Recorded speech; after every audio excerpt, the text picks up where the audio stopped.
What's going on, Internet? Welcome back to the podcast. This is Bree from the future here talking to you before we jump into this episode because I felt the need to provide you guys with a little bit of context before throwing you straight into the fire.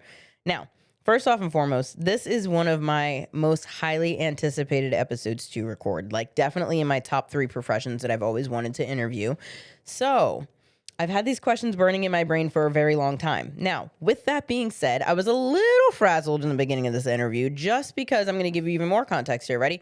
I flew in the day before to come home, pack up the whole podcast studio. I'm talking about lights, cameras, lenses, microphones, audio equipment, Josh, everything to go into Philadelphia to record this podcast because we literally traveled to our guests just to record this episode. That's how badly I wanted to do it. So I really hope you guys are like buckled in, ready to listen to this conversation. With all that being said, I hope you guys enjoy this episode. Let's pack up our shit and get to Philadelphia.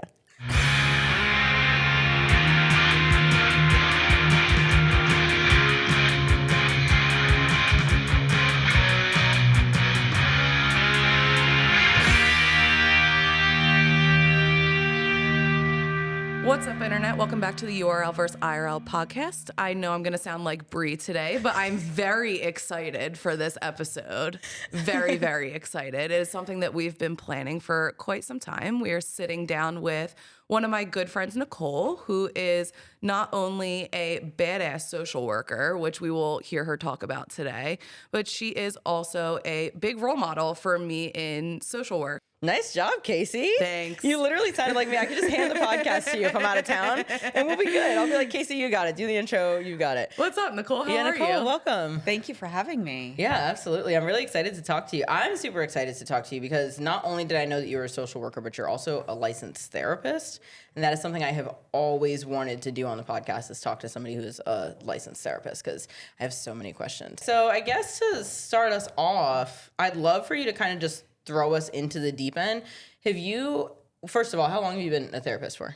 So I've been working in the field with people who use drugs and also in the mental health field since 2011. And then I've been officially licensed for mental health therapy since 2020 and treating substance use disorders and diagnosing since 2017.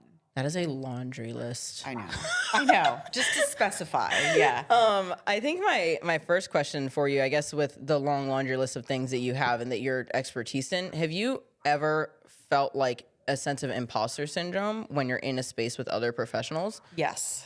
So it's definitely something that I've talked to some colleagues about, and apparently it's pretty common. I would imagine so. Yeah. I feel it all the time. You do feel it all the time. Yeah. Yeah. It's very like, I feel like with certain people, like, you know, it's as humans, I feel like sometimes we compare ourselves to others. And when I get into a room or, you know, collaborating with a doctor or a psychiatrist, like sometimes people who are older or have been doing this longer, I feel like I question myself more than I should sometimes.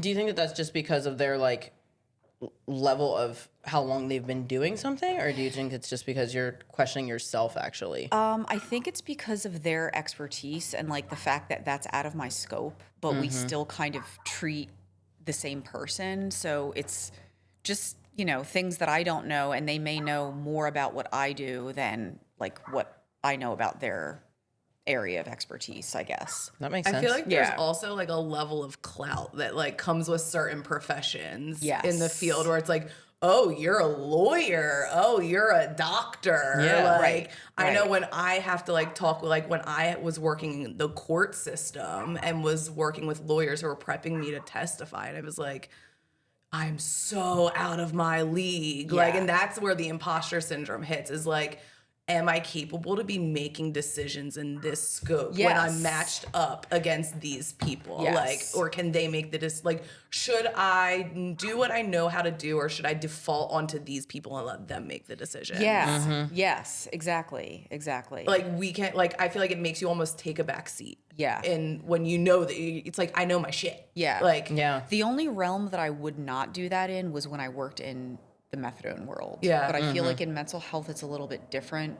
Maybe my confidence isn't as secure as it is in working with certain populations. Right. Yeah. And can you break it down a little bit? Because I feel like people hear like social worker, therapist, like, and they don't realize that there's so many different like populations that you can work with. There's so many different topics and areas that you can do work in. So like you predominantly have worked with people who use substances and mental health. Yes. Which is very different than I would guess a lot of other therapists. Right, right. Yeah, I mean, everybody has their own expertise and their own populations that they've worked with, but I think like the specific area that I like to focus on that I feel most comfortable with is working with people who use substances. Right. But I mean, I love working with people struggling with like depression, anxiety, like, you know, any other family issues or what have you, but there's definitely different therapists for different things. Right. What made you get into the field? Like, what made you decide that you wanted to do that? Well, I don't know how honest we're being here. As honest but, as you're comfortable with. Yeah, I'm just going to be brutally honest because whatever. So I had, you know, a very checkered past with drugs, you know, as a teenager. And I had some legal issues when I was 21. And I was not able to do what I really wanted to do, is be a psychiatrist and be able to prescribe medication, to be able to kind of break down barriers for access to care. But because of my legal past, I can't prescribe. So I originally went in to be a drug and alcohol counselor, went into the community college, and I met one of my professors that was a social worker, and she's like this older lady, and she was like, "Oh yeah, I got arrested for protesting about, you know, against racism," and I was like, "Oh, what?" So I was like, "I want to be a social worker." Like I didn't realize that you could take it further with social work and become a therapist with that. So I combined, you know, the addictions experience, like the addictions training with, you know, going to the social work field. Yeah, it's crazy. I feel like I've learned so much about social work because of Casey, and like obviously barely scratching the surface. But like, And I'm in a totally different world than she's in. Well, I'm that's in what a I'm totally saying. different line of even social work. yeah, but like, there's so many much avenues overlap. that you can go down, which Yeah. is like crazy. Because I feel like if I had a traditional job, I would probably understand that there's so many different ways that you could like go in a different, you know, Right. area of and I whatever think you're that doing. like when we hear like therapist, you also don't think social worker. No, Because absolutely like, not. but what I'm seeing now, like in an MSW program, is a lot of people take the social work route because they want to be therapists. Right. Why do you think like what's the deal with that? I don't know. Like, I know that there's a difference between like human services, or at least there was years ago, that you couldn't become licensed and have, you know, be reimbursed from insurance. So now I know that had some barriers for people. I know people can be like an LPC, but social work, I think personally, number one, it's a very forgiving field. Right. So it allows people who have struggled with different things in the past that may be able to relate to their clients Right. more.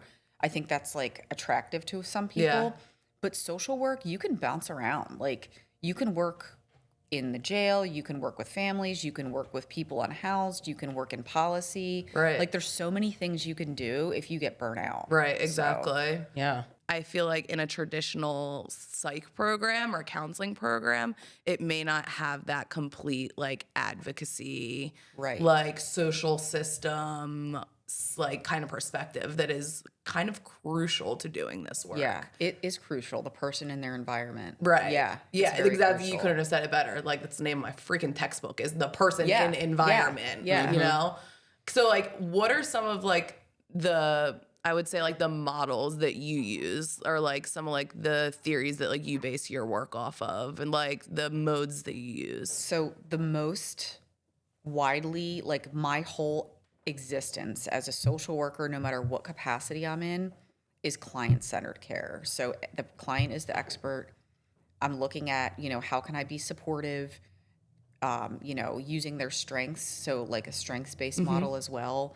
And just looking at like, what are their goals and how can I help them get to a place where they feel more empowered and more understanding of how to like gain the skills to get there on their own. Right. So yeah, I'm very much like a client-centered focused therapist. Absolutely. What do you think is the biggest difference in the therapy work that you do as a social worker versus like a traditional therapist?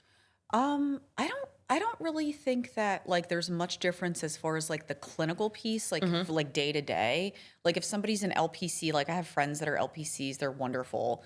They just have That's a different licensed training. professional counselor. Yes, sorry. Thank you. Yeah. No, it's all great. Yeah. So like they may have been trained more clinically with like different therapy approaches versus a social worker who we look at, you know, like you were saying, like the person and environment, how systems affect people. Like we're looking at different factors and different theories and ideas behind how people become to be where they are when they seek services. So Interesting. Do you feel like you have this like immense amount of pressure on your shoulders all the time? Because people look at some therapists like a superhero and like they're supposed to have all the answers. I mean, I don't, but sometimes I feel pressure when I feel uncomfortable with my skill set when maybe some particular issues could come up with a client. And when that happens, like I know my like feeling of discomfort a little bit and I'm like, oof, maybe I need to seek some supervision or touch base with like other colleagues to get some guidance.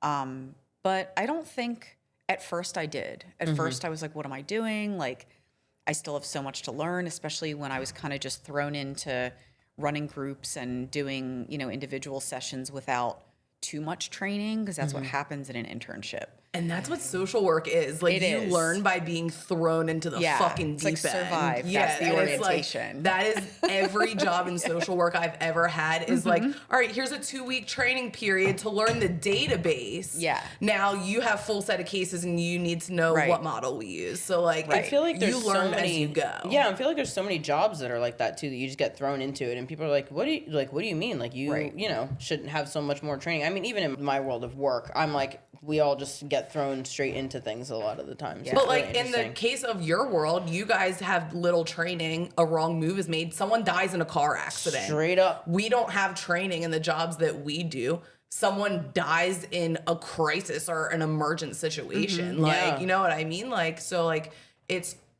there's always a good end of that experience that you get and learning from experience. I think that that's one of the most valuable things Right. that you can have in like informing your approach as a practitioner. Right. But then again, you also need to have that supervision and like that mentorship. I was gonna say that issue right there because it is very common to just be like, "Oh, survive! It's your first day. Right. Here's keys. Like, figure it out." Right. It's insane. It's also reflective of how some of the populations that we serve, how their ranking is of importance in our society, which Right. is really infuriating. Delve into that a little bit. Well, if I, you know, I'm not going to name names because like I'm sure it happens across the board and I'm sure there's good and bad everywhere, but for example, working with people who use drugs, the process to become certified, to become an addictions professional, it is difficult. Like Right. it's not like you just get this certification and it's easy. You do have to go through a lot of training. But education is different than hands-on training Right. and experience. So like if you get a job as an intern, you know, and you don't really have a good clinical supervisor or maybe the model of the facility isn't set up in a way that's supportive of new people to like learn properly. Right. If you don't have that guidance or you have somebody above you that is unethical, which isn't uncommon, you can be taught the very wrong things or think that certain things are like quote unquote normal. And I feel like if you were working with other populations, that wouldn't be acceptable Right. behavior for Right. somebody to be treated in a facility that cares for your needs. What do you feel like is like the most, I guess, malpractice thing, Like ethical thing, like unethical unethical thing a therapist could do? Crossing boundaries with clients. And I think that that can come in different shapes and forms of like whether it's using your own self-disclosure for something that you want to gain out of it. Like if you haven't addressed your own stuff and you're going in to work with a population that you really relate to, your experience matters to you, but sometimes that takes away the focus from the client's experience. And like just like for example, just because I used drugs in a past life like 23 years ago doesn't mean that I have any idea how it feels to be in the person's shoes that's in front of me. And if I were to use like self-disclosure as a tactic to make myself feel more secure in the session, I feel like that's very damaging. It's taking the focus off the client's needs and their time that they have, but also taking advantage of somebody who might not be in a position to realize that they're being taken advantage of. So like everybody's human that works in this field, but like sometimes we bring our own stuff in there. And I've seen in the past, like dosing nurses who were having romantic relationships with clients, or counselors who get into romantic relationships with clients. And it's like, you need to maintain that professional, like be empathetic and be, connecting with your clients, Right. but you need to have There's that a hard line. boundary. Yeah. Because that's damaging. You're causing harm at that point. Absolutely. You can be a human without giving so much of yourself that it damages that relationship. 'Cause Exactly. it has to be therapeutic at the end of the day. Right. Yeah. Do you feel like that's something that kind of slips through the cracks very often, even amongst other people, where like their personal bias is kind of influencing what they're saying to clients, or like 1,000%. Yeah. And I've seen it over and over. And I think that I love having people who have lived experience with different things, whether it was being incarcerated or being treated for, anxiety, or having, some chaotic relationship with drugs or alcohol. That experience is like worth its weight in gold. However, I feel like if you, aren't on top of like making sure you're keeping your own stuff like out of, the therapeutic relationship, unless it's beneficial to the client, then that can be very damaging. It's just, I see it too often, especially when people are working in the field of treating people with substance use disorder or working with people who use drugs. It's like you can't preach what you think they should be doing, because their goals are their goals, and that's why it's client-centered. So like you can't say, oh, you have to do this path to achieve this goal because that's what the person thinks that the client should do. yeah. It's like really judgmental Yeah. and really harmful. Yeah, I was always curious if there's any like secret like judgment or anything Oh, coming from. absolutely. Yeah, I'm sure it's human Absolutely. nature. Yeah. What do you think is the most like frustrating or shocking part about your job? Like, let's say that somebody like let's say I was like, oh my god, I want to be a therapist. Like, what is something that I would absolutely not know about until I got into it? Well, besides not expecting to make lots of money, like Right. don't expect I think most people do think that, you know, Yeah. especially if they like pay for therapy like out of pocket and they're like, It's "Damn, really like, not that just for an hour lucrative." conversation, Yeah. costing me whatever, $150, whatever." You know Yeah. what I mean? Yeah. I feel like if somebody were to say, I want to be a therapist, like something that they wouldn't know is, besides all of the training and all of the like CEUs and education you have to keep up on, which I think is a good thing. I think that still kind of being seen as a number by businesses, like unless you have your own private practice, no matter how great your skill set is or how much education you have, at the end of the day, you're just a number in the system to create revenue for somebody bigger at the top. Right. And the clients are numbers, and learning to balance out like your ethical, like your morals and values, and doing it for the right reason, and navigating the profession in a way where you are not burning out as quickly as you could. You need to like listen to your heart with stuff in this profession. If an organization doesn't feel right, you need to leave. Not saying for like you specifically, but do you feel like you mentioning numbers just made me think about this, but do you feel like for some people's practice, their clients just become a number to them? Or do you feel like there's always like a distinctive relationship with the one person? 'Cause I don't even know how many clients most therapists would deal with. I feel like it's not necessarily like the client becomes a number to like the practitioner as much as they become a number to the agency. Right. Yeah, of course. Sure. Because attached to every patient is an insurance provider in a Right. therapy setting. You know, in my program that I work with, every client is attached to a DHS number that is funded by the city, which is funded by, gets funding from Medicaid, Yeah. There's some money trail behind every service that is being provided. Yep, that's the So system. to some degree, they are seen as revenue. Right. But not necessarily to that client, because or the practitioner, because I feel like we all go into it with really pure goals. At least most of hope us so, do. yeah. We hope that we are. Yeah. Going into it with the common goals of, we know we're not going to make a lot of money doing this. Right. We're not seeing the No, big check from no. this. Someone's Right. seeing the money, but it's not us. Right. but you go into it with pure intentions of like you want to help them, so like you don't see them that way. But I mean, I definitely see where clients can feel that way. I mean, I've even in my own, like I've said to Alex, like, damn, sometimes I feel like I'm just a statistic, like with my own mental health, like, and that is even something that therapists have to deal with, is like how our own shit plays into your professional shit. Exactly. Now I That's have true. a kind of, it might be a pushing the limit question, but for you as a therapist, obviously, as you said, you have your own therapist, and most therapists do. Do you guys can you actually disclose what your like clients are saying to your therapist because it's your own session, or you can't? So, okay, this is like very tricky. Like I would maybe paint a scenario without having any kind of like disclosing identifiers. Right. So like, hey, I'm really struggling with this person who, let's say like, you know, maybe I had a client overdose, or maybe I had somebody become hospitalized, or maybe there was an accident and a child died, right? And I'm seeing the parent. Right.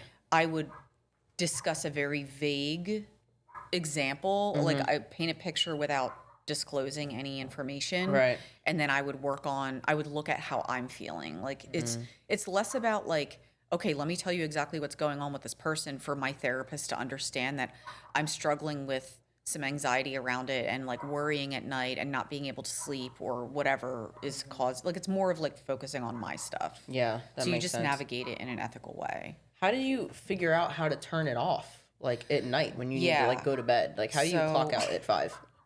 That's hard. So this has been like an ever so delicate dance for me. And like lately I've been doing really, really well with it. Good for you. But like, you know, there's been times when I've been really struggling with like my own anxiety and just things bottling up with like other projects that I do, and having a hard stop, and like turning off email notifications, not having anything like on my phone, like any apps, like no like Microsoft Outlook or Teams or anything like that on my phone, not taking any phone calls, not, you know, looking at social media, kind of detaching, hanging out with my husband and my dog, and like maybe watching movies and doing something that's very mindless. But sometimes when it gets like really, really bad, like I will try to make sure my schedule is very strict, and I'm like taking care of my basic needs. So eating, trying to get to bed on time, even if I have to take melatonin, like to go to bed. But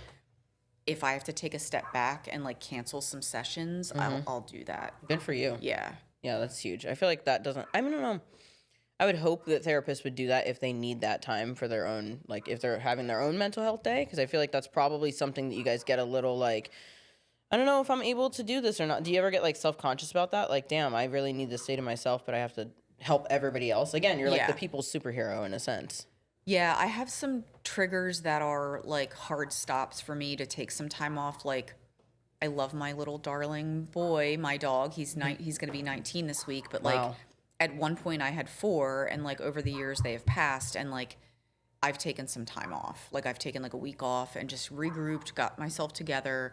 If I lost somebody that I knew from like the other project, if I found out, you know, somebody had passed, I'll take some time away and just take some days to myself, because I will get to the point where I feel like I can't not cry. So like I have to detach from the world for a little bit and like be emotional and be in my feelings and like process. And then, I mean, you're a human being. yeah. I I feel like hope that's, so.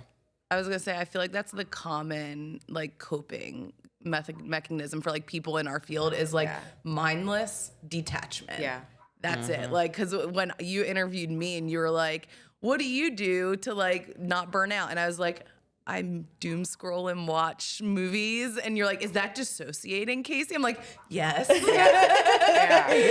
it is. That's exactly what I'm But doing. sometimes you have to. Oh my God, you have to. It gets so heavy. You have to quiet up And here that's sometimes. exactly how I describe it, because when there's so many ideas of people's uncertainties going on in your head, and then you need to take care of your basic needs, the fuse becomes short. And I notice it for myself when I start getting agitated. Yes. Once I start getting agitated and feel that towards like my clients, I'm like, Yes. yo, what the fuck is going on? Do you feel like your ability to be empathetic can be like a shorter fuse with Yes, I things start to that feel sound apathy. more like first world problems? Yes. Yes. Yes. I was going to ask you Yes. about that because what we see and what we work with in a harm reduction outreach space is very much not first world problems. Yes. Mm-hmm. So then Yes. for you to, because the space that you're providing therapy in is so different. Yeah. So what is that like for you?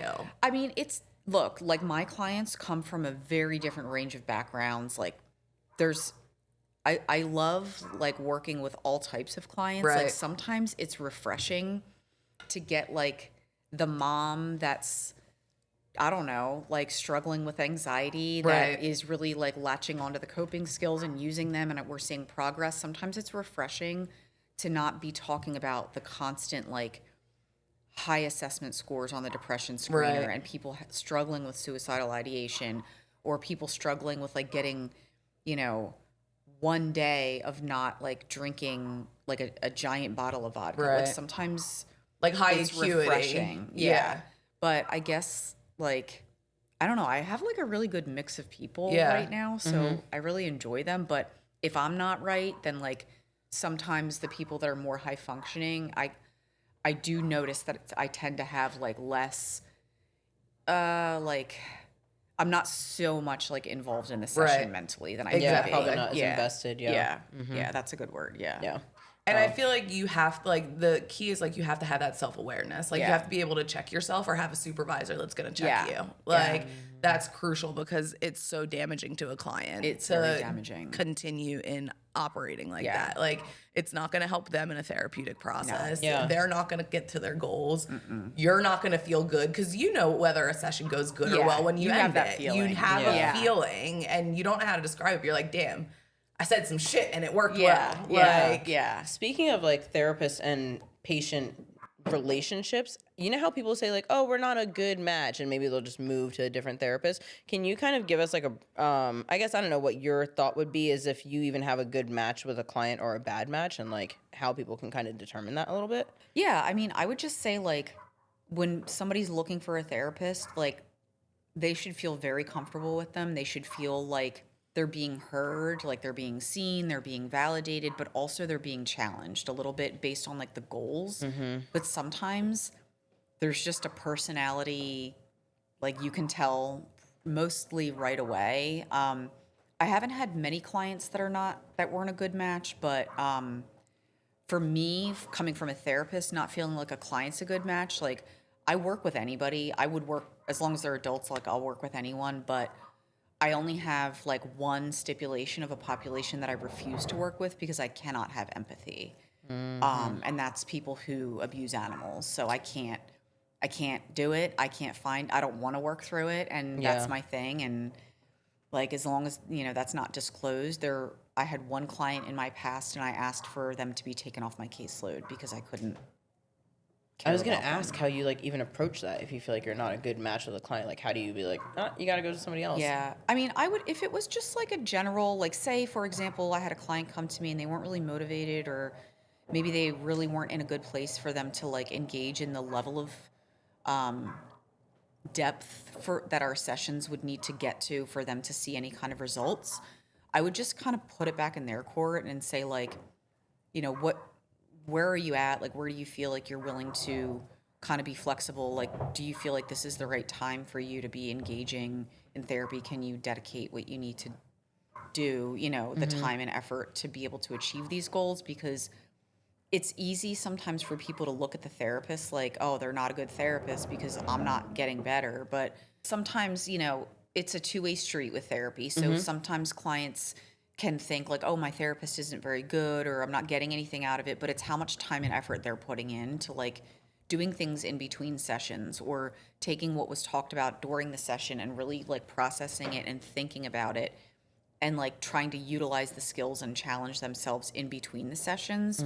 Because like, as much as I would love to like wave a magic wand and make somebody's life Be like perfect. self-reflect. Right. Like I can't You have do to that. do the work. Yeah, Yeah. you Yeah. have to do the work. Yeah. Have you ever had to like explain that to people before? Oh, a lot. Yeah. You always, because like there's, but What like homework as a have you done since our like, last session? Yeah, Yeah. as a practitioner though, like there is a certain frustrating feeling when like you're at like maybe the third or fourth session where you're rehashing the same thing over again because the work's not being done. So like there's no Right. progress to the goals. Like there's a certain like point in time where you can see there's a plateau in things where you just check in. But like you also check in regularly because like assessment is like an ongoing thing. So like you're constantly checking in to like on goal assessment. But like what I was gonna say is like it must be challenging because like we always say like people think we have a magic wand and we're going to wave it and things are going to get better. As a therapist that is in therapies, are you ever sometimes like, why can't you just tell me what the fuck to do? Like, because sometimes I feel that and I'm like, I know you can't tell me and I know you're not going to tell me and I know I need to figure out what I'm going to do. But damn, can you just tell me what to do, please? Like, Yeah, I mean, that would be wonderful, but like also I think that as a therapist, like in therapy as well, I don't think, even though my therapist knows me, she's been with me for so long, I love her to death, but like she still doesn't know what it feels to like live in my house and right. like Yeah. live my life. So I know like at the end of the day I have to figure it out, but Right. like I think that getting little snippets of like crumbs of whether it's advice or guidance or just somebody just reiterating and validating me, Right. like reiterating what I say, I think you'll come to the conclusion Exactly. yourself. But And I always do, we always do come to the conclusions ourselves. It's just like, you think like there's someone that's here to help me, like help. Yeah. Do you also ever like, cause I feel like as I'm learning more about therapeutic interventions, I go into my therapy sessions, I'm like, bitch, I know what you're doing. Like, I know it. I've practiced it. Like, Yeah. I know the game you're playing. Yeah. yeah, but also like you know the interventions, like Right. you know what they look like. Yeah, So, of course. But like I feel like for me as a therapist, I am always like challenging my thinking traps and trying to like like confront my anxiety and trying to use grounding techniques and mindfulness and trying to use everything that like works for me. And when I've exhausted that, that's when I call my therapist Right. and she's like, "What's going on?" Because you never call and you never schedule Right. unless something's really going on. I'm Right. like, Yeah. I know. Yeah. Yeah, I'm kind of at the same point. And like, I guess from a personal question, do you think that there's like a way for you to become like too comfortable with your therapist where then you're not being challenged anymore? Yes. And what do you think would are like the suggest signs for that? Yeah, I was gonna say, what do you think the signs are for that, and like, what would your suggestion be at that point? I feel like number one, there should be like no more than like 5-10 minutes, if that, of like catch up, small talk, Right. rapport building or continuing rapport Yeah. kind of conversation. There should always be like something that you're working towards or something that you're getting out of it. And if you feel like maybe your therapist is checked out or they're not like as challenging, and like if you leave and you feel like if you leave your session you feel like nothing was accomplished, that's probably a sign to like really look within yourself to see like, is this something that I'm not doing, or do I need to have a conversation with my therapist or maybe move on to someone else? Damn, she's right. What? I wonder who told you that one. Yeah, that's anyway. I guess, and since this is URL versus IRL, we're gonna obviously talk about the media and the internet and stuff like that.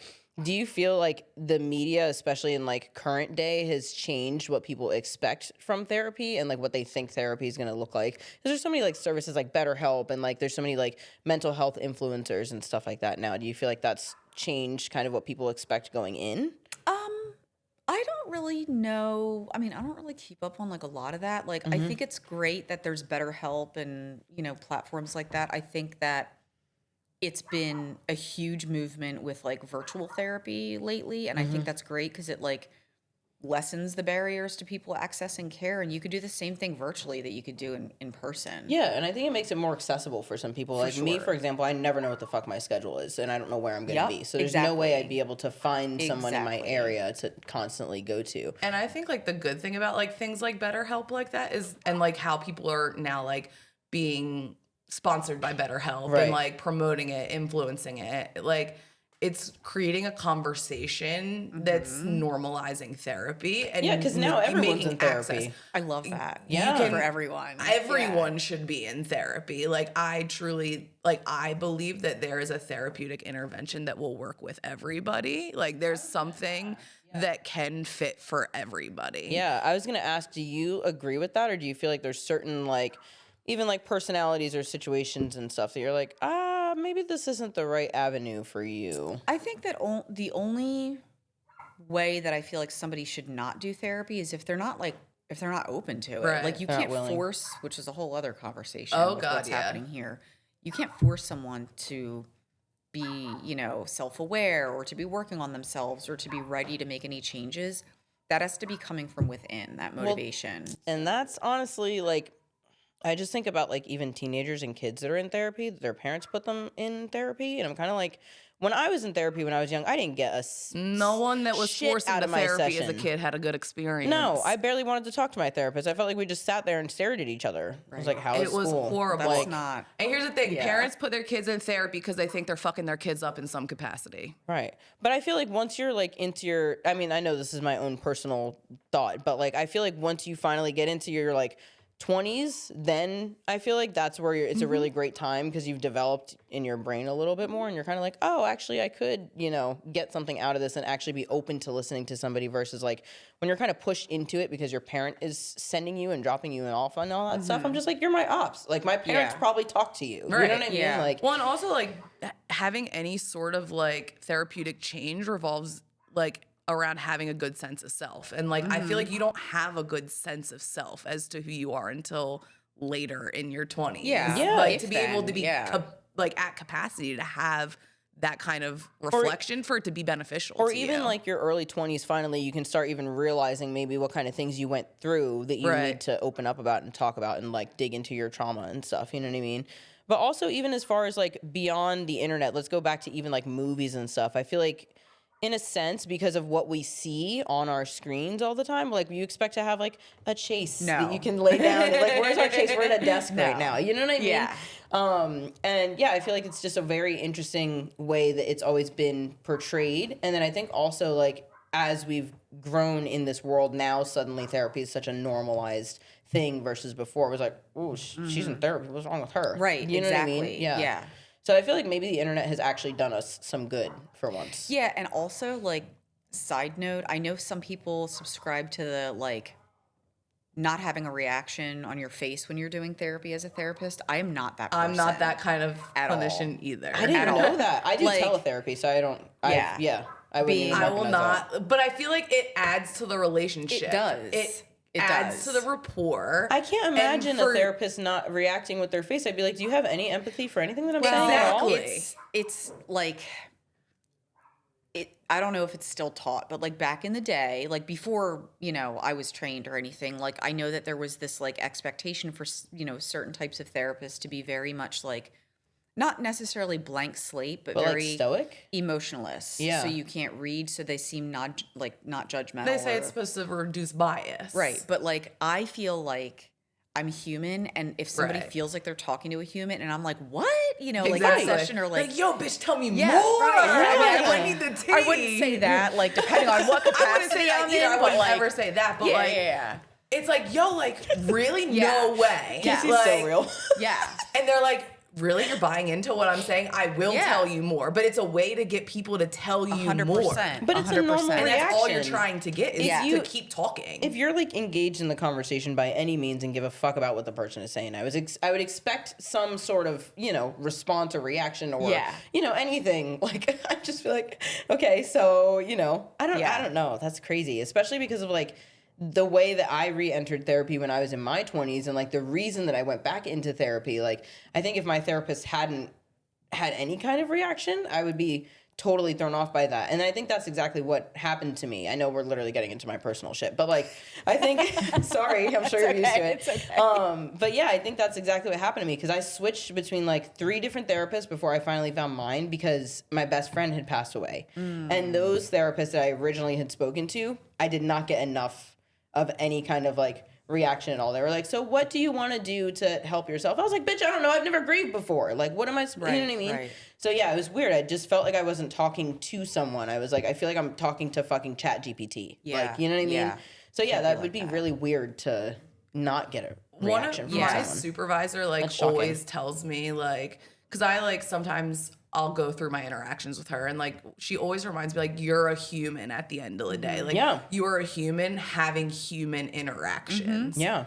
You need to act like one. Yeah. Like it's okay to act like a human being and just have a regular like have a therapeutic relationship, but it's okay to have a real actual relationship with these people. Like it's not something that you're faking. No. Like this is a No. real connection. This is a Yeah. real relationship. You're a real support in somebody's life. That's Yeah. not like you're just like clocking in from 9 to 5 to be a support like just then. Like, Yeah. you know what Yeah. I mean? You know, actually going off of that, do you get sad when clients I like, was just gonna say that. yeah, when they go away, they graduate, they disappear or whatever? Not, I mean, I'll get like, you know, I get a little sad, like, oh, you know, but it's kind of like, oh, you're finally like, you know, going off on your own. And, Yeah. But there are some times like, there's been a handful of times when I've actually cried in sessions because of like the rapport that we've had, and the person was either going through a very serious medical issue or something very devastating had happened, and it was like unavoidable. And I'm like, I'm sorry, it's unprofessional, but like I can't help it. And like they kind of appreciated me being like upset, like Yeah. human. And I've found that clients have only ever appreciated like a raw showing of Yeah. emotion. Yeah. Like, and I think that just goes to show the actual therapeutic relationship that Right. you have, that you, like, that is the final that it all concluded in that moment. Right. You know what I mean? And you know, kind of in the sense of speaking about like graduation and moving on from therapy, I'm sure that a lot of people have their own theory in their head that therapists keep people longer than they need to be there just to keep the cash flowing. Do you feel like you observe that in your industry a lot? not a lot, but I would say if somebody's working for a company that they're not going to say like, oh, keep them, you know, Yeah. but you know, I think that there's expectations with certain companies to have a certain level of clients on your caseload and to see a certain amount of clients for a certain amount of minutes to bill a certain amount for a, you know, a billing code. I'm thankful that that's not the situation where I'm employed, but I've had that in the past, and it's, you know, absolutely. And, or they don't want to discharge people because that means their census is going to drop. And that means that Medicaid isn't going to pay the bundled rate for people to get their medication or do whatever they need to do for Right. that program. There's also like different types of programs. So like different types of programs have expiration dates where there are like traditional like graduations where you move on from it. So like an IOP program only lasts so long, and then you graduate and you go Right. to a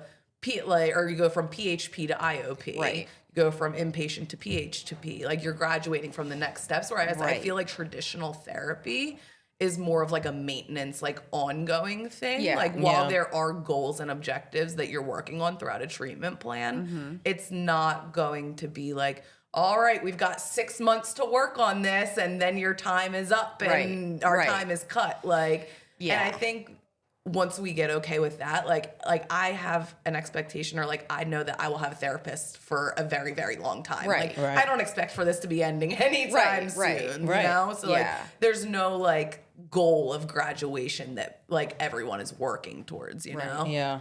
But I will say, like, with the step down programs, like when someone gets discharged from inpatient, their insurance is going to approve a certain amount of days. They have to do like utilization reviews and all that, and, you know, make sure that they're getting the maximum amount of time for the client, Right. which is, you know, they need to be there as long as they Right. need to be. But once they step down, you go to partial care, your insurance is approved for a certain amount of days, which is a certain amount of sessions, and then we gauge when you're going to IOP, and then we gauge when you're dropping down to 1 day a week. Right.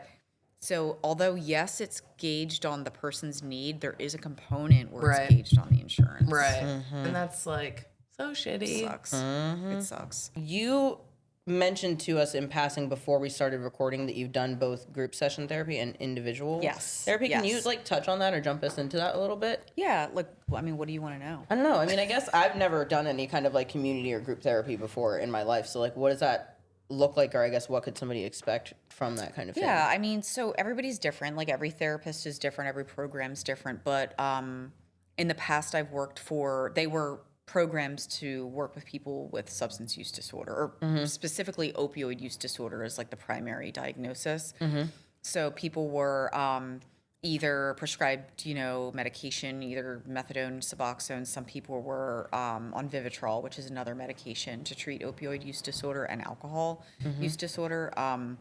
So, I mean, the groups would consist of like, some education. Like I would really let the clients give me ideas on like what they really wanted to focus on. And because the groups change, like depending on who's in them. And I would kind of piggyback off of like where they felt that they were at as like humans and what they wanted to get out of it. And it could be anywhere from like building therapy skills to manage different emotional experiences in early recovery, or like surfing urges to use drugs or alcohol and like managing that, or how to like communicate effectively, or how to process, some trauma, or just some, issues that they face during like every day. I mean, it could be so many different things. Groups are so much fun. They're fun. I love love being a groups. participant in groups. I was just gonna ask, do you feel like people are able to actually open up as Hell much? yes. Really? Hell yeah. It has to Is be it- a good group with good rapport and good structure with confidentiality. In my brain, I'm literally thinking of like not an AA meeting, but like literally in a circle, and like there's like one person that's talking and telling everybody everything. Oh, you get down, it gets juicy. Yeah, in groups. Really? It's very deep. Yes. Because it's like a big space where everyone can bounce their thoughts and their feelings off each other. And like, I think like as a practitioner, you have to like assess what the vibe is of like the general group and learn how you're going to teach, like what you're going to guide them towards, like what you're going to focus on that the major majority is like struggling with. But like, it's nice because it allows other people to give advice, give support, and like it brings forward like deeper thoughts. Okay, see, that's crazy because I think that like just as a person that's never done it before, I would have never thought of something like that. I was terrified of groups when I went to IOP. I was like, you want me to would've do been what? Yeah. Like, talk in front of other people that's Yeah. not just a therapist, like, horrible. Yeah. By the second group, I was like, oh, no, I fuck Yeah. with this. Really? Yeah. Okay, interesting. Since you were saying that you've done the community or group therapy in the harm reduction space, right? Is that what you were saying before? So no, it was in Okay. like different treatment agencies, but Okay. like I always practice from a harm reduction mindset, always, no matter if they agree with me or not. What do you think is something that is like the biggest misconception or really like people, the general public gets wrong about substance use? About substance use, Yeah, or misuse, I guess. that it's a choice, and that people who use drugs don't care about themselves or others. Oof, yeah. That's a big misconception. It's a choice is a crazy misconception. Yeah. Because like science shows otherwise. Yeah. But like Yeah. people aren't ready for that conversation. Yeah. Do you give people that have an addiction any advice into talking to people that think that way? Many people who I've worked with that do struggle and are in treatment for like addressing their substance use have their own internal stigma. So it's more about like addressing that and like changing language or changing how they see themselves, and like separating like the actual behaviors around using from like who they are as a person. Okay. Wow. That's kind of what we were getting into a conversation about the other night when I was telling you guys a little about like how we use the word like a person who uses substances instead of like someone who is a heroin addict. Like, Right. because like we're trying to separate them as a person from that identity, like that of being addicted to something. And that's all like, they are in a sense. Exactly, Yeah. exactly. That's like putting that person first. So like you'll say a person with disability is the same way of using person first language. Like a person with a hearing loss, not a deaf person. You wouldn't be like, hey, asthmatic, hey, right, diabetes. exactly. Right. Yeah, true. Exactly. Very true. If you could tell people one thing about therapy that could actually change their life and maybe how they approach their sessions and stuff, what do you think it would be? People need to be comfortable with the person that they're seeking therapy with. Like, they need to feel comfortable with a therapist. Like I said before, they need to feel seen and heard.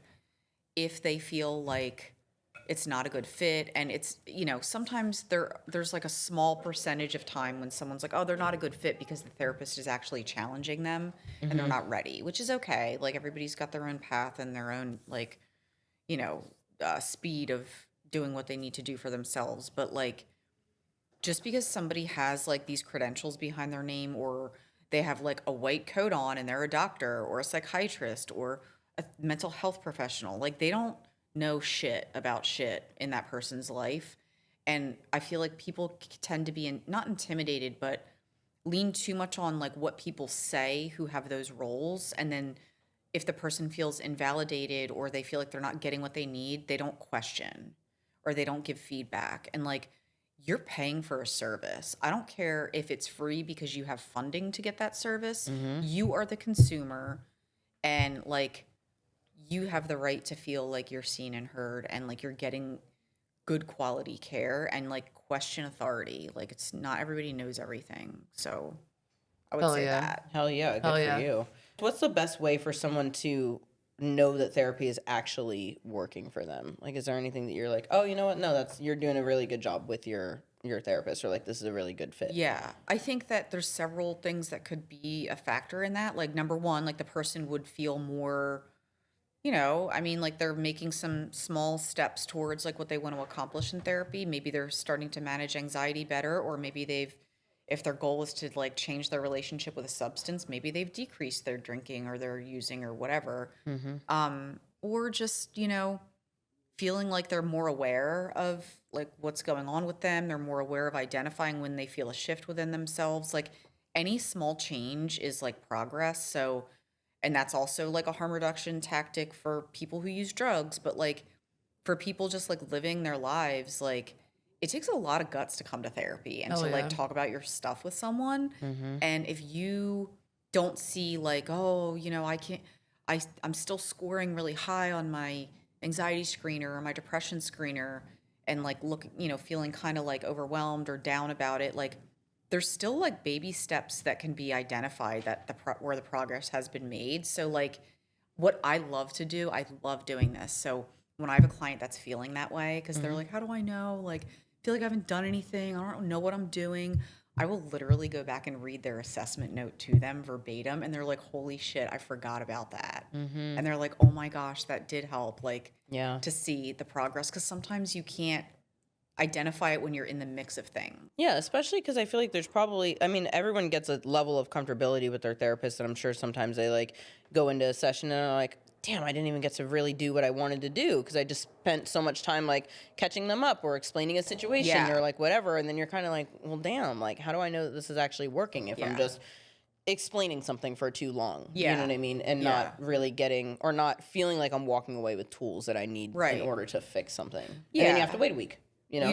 You do. I mean, luckily with the company that I work with, they are freaking awesome. And like, they have this like platform where my clients can message me through the week and I get back to them. And like, good for you. I give them homework, and like, I review the homework, I respond to it. So we're engaging through the week. That's awesome. And like, my private practice people, I have this like HIPAA compliant phone number that they could text me on. So sometimes they'll give me updates, and like, I will only answer, and they know this, like, I will only answer when like I'm working, like, it's my work hours, but we still stay in touch. It's cool. Yeah. I mean, I think it helps. That's awesome. I feel like that would be really nice for a lot of other people, you know? Like, I kind of wish that I had like a little thing to fill out before we start a session so that we can like stay on track and like make sure we hit all the points that Right. we want to hit. Okay, lastly, what do you think is the most jarring thing that clients would never know about your job, or like the most shocking thing that somebody could learn? You told us yesterday, or whenever we were on the phone. Oh, I mean, we were talking about suicide protocols. Yeah. I don't know if you find yeah, I that don't know if shocking, that's though. jarring. That's just like Yeah. what you learn. You don't think it's shocking? I think as a No. person that's not in the field by any means, I was like, what the fuck do you mean? I mean, with people that are struggling, like there's different levels. Like, and first of all, before I even say anything, for people listening, the Suicide Prevention Lifeline is wonderful. It's a wonderful resource. You can call them at 3 a.m. It's 988. So they changed the number from a long 1-800 number, which I don't know. I have to Right. Google it. No to one knows it. 988. Right. Yeah, I'm glad they changed it. Right. That's easy to remember. And it's good for people that may not even necessarily be like at the point where they are feeling like they're thinking of a plan or have intent to carry it out, but maybe they're thinking like, I'd be better off dead, or if I went to sleep and didn't wake up, I would be okay with it. Like, it's just support. So with like protocols around people who are struggling or experiencing suicidal ideation, like there's different levels. So passive ideation would be somebody that is thinking along those lines. Like, if I went to sleep and didn't wake up, I wouldn't be upset about it. It would, it would be easier if I wasn't here, so I wouldn't have to deal with this. It would, if I got into an accident and died, I wouldn't be upset about it. It would be easier. Those kinds of thinking processes. But for even people who are struggling with those thoughts, we want to normalize the conversation. And like, so with my clients, I'll have a very frank conversation, and I will tell them, like, listen, because I tell everybody, at the beginning of our session, when we start, before I do an assessment, I review like the confidentiality laws. So I am a mandated reporter. I do have to report if somebody is actively suicidal or homicidal or taking care of a child or elderly person that they're abusing or neglecting.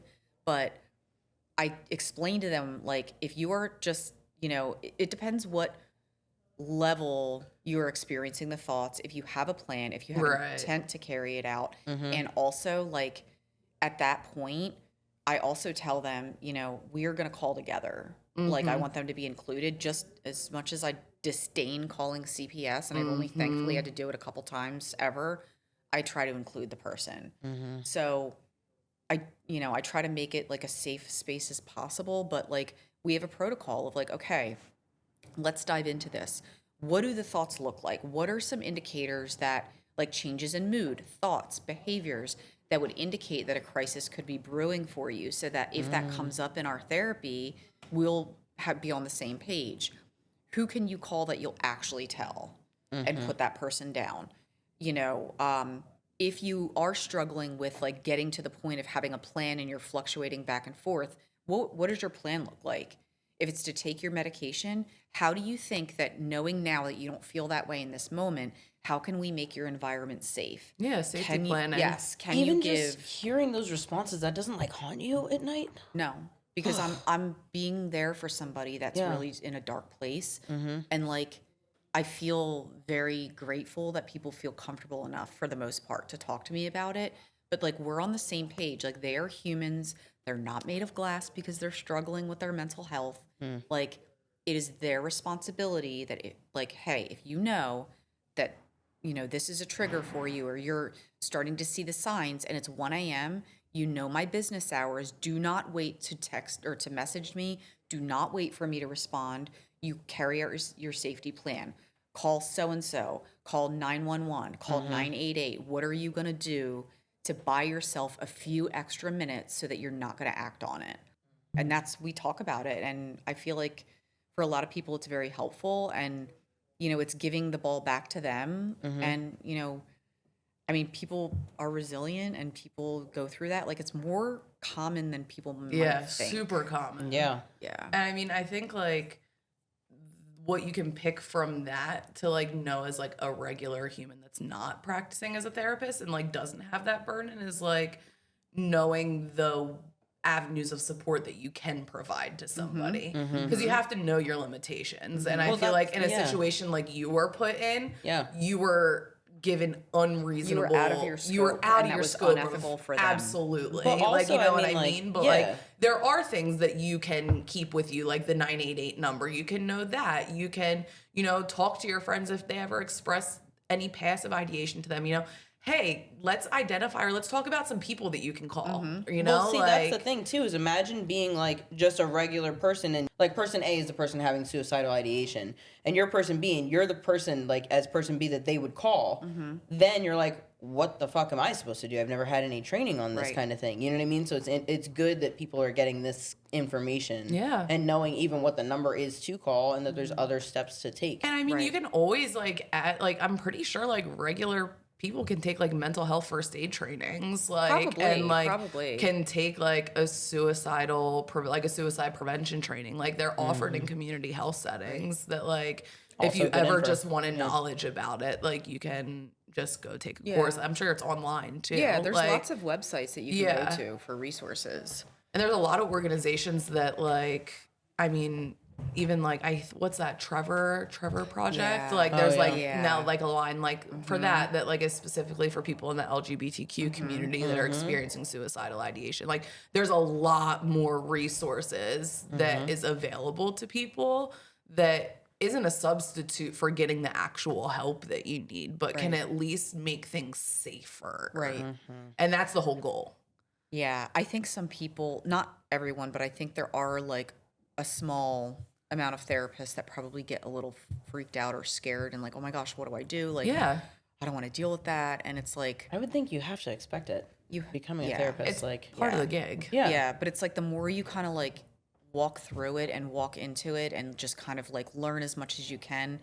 And like at the end of the day, it's just being human and being there for someone and like really, really drawing up a plan with them that they are leading. Right. That they're going to actually use, you know, to by themselves. Because all it takes, like, you just need a few minutes to like have that thought pass or that urge pass, and you know, hopefully somebody would not act on those plans. But it's kind of harm reduction for mental health. Yeah. And I Yeah. mean, I think we can segue that into a little bit of an intro about harm reduction Yeah. because I know we're going to do a part 2 episode where we talk about harm reduction. Yeah, we have a lot to learn from you. So I figured if we could separate them into 2, Yeah, like okay. I think it'll be easier to digest. And then also what's great about this is people have already gotten to know you now by listening to this episode, and they'll be, I feel like, even a lot more open to what you're saying in the harm reduction episode. You know what I Right. mean? Yeah. So you are a founder of a harm reduction organization, right? Yes. So I'm the co-founder of Operation in My Backyard in Philadelphia. We operate in Kensington, and we've been around since 2017. And we provide street-based harm reduction services to unhoused and underhoused folks who use drugs in our community and those who do sex work. Hell And yeah. We love them. We love our friends. love them. We love our friends. So, for those that don't know, harm reduction is an approach. It's not like an intervention per se. So, like, can you explain a little bit about like the principles, like the basis of harm reduction? Yeah. Because it applies to multiple different areas of our does. life. It does. So, like, an example would be, and this is so like cliche, but everybody uses it, but it's like the most understood one. Yeah. Like, we put a seatbelt on when we get in the car. Yeah. We, you know, take an Uber if we're drinking. Put a hopefully. condom on when you're Put having a condom sex. on. Put sunblock on. Like if you're at the beach all day. So there's some things that we all do as harm reduction. You know, we all use harm reduction, but in the capacity that we work with harm reduction participants, we believe that we are reducing the risk of, you know, behaviors around, you know, chaotic substance use, and our supply is so adulterated that it's just super risky. So we try to provide supplies to keep people safer. So harm reduction is an approach that is meant to reduce the risk and reduce harms for people, you know, using substances, but also the surrounding community. And it's, you know, not meant to be coercive or to negate the fact that like sometimes drugs are harmful, Right. and especially when we do not have a safe supply. But you know, drugs work and people use Right. them for various reasons, and not everybody that we serve has a substance use disorder. Right, It could be nature exactly. versus nurture, it could be environmental, it could be trauma, and you know, but we're just trying to meet them where they're at and provide you know, dignity, respect, and resources for people to stay as healthy as possible and you know, alive. And it's not alive until they can get help. It's Right. alive and, feeling respected and treated like a human being. And we believe that everybody can make their own decisions. Yeah. Regardless of what that decision is. Regardless of what that decision is, it could sit not well with some of us, but like that's not our place. So I think can't wait that's to a dive good into that convo. Yeah, I'm excited that we can get a little bit deeper about that and we can start talking about like what the actual situation is like here in our community because I think it's a really unique situation as opposed to a lot of other places in this country that are like enduring the opioid epidemic. Right. We're a really unique case study. Right. Absolutely. Nicole, thank you so much for taking the time and thank coming you for on the having podcast. me. Yeah, Thank absolutely. you.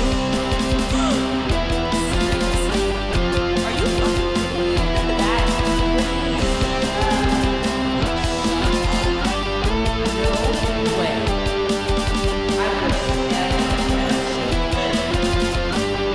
All right, talk to you soon on the next URL versus